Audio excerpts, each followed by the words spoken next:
how many 3-digit numbers are greater than 100 and increased by 198 when the 3 digits are arranged in the reverse order. So suppose the 3-digit number was A, B, C. This was a 3-digit number. So the value of this 3-digit number can be written as 100A plus 10B plus of C.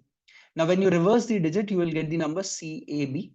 You'll get the number CAB. So what will be the value of this? 100C plus 10, sorry, CBA it should be,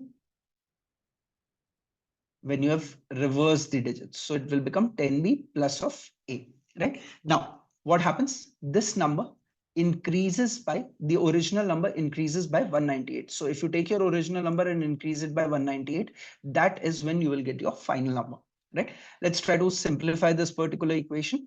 You will realize that if you leave your 198 on this side and take everything else on the other side, this will become 99C.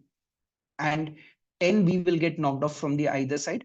100C minus C would then become 99C. So if you look at this, sorry, 99C is already there. Then you will have A minus 100A, which will then make it what? 99A, right? So if you look at this, it will turn out to be C minus A is equals to 2. If your value of C minus A is equals to 2, you have to choose the values of C and A in such a way that the difference is equals to 2.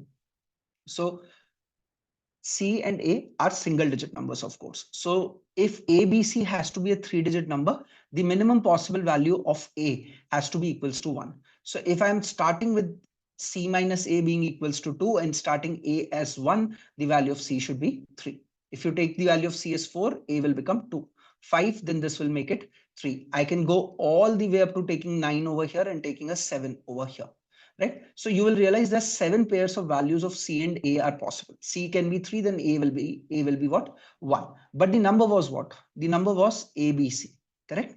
Now, take your value of A as 1, take your value of C as 3. What about the values of B?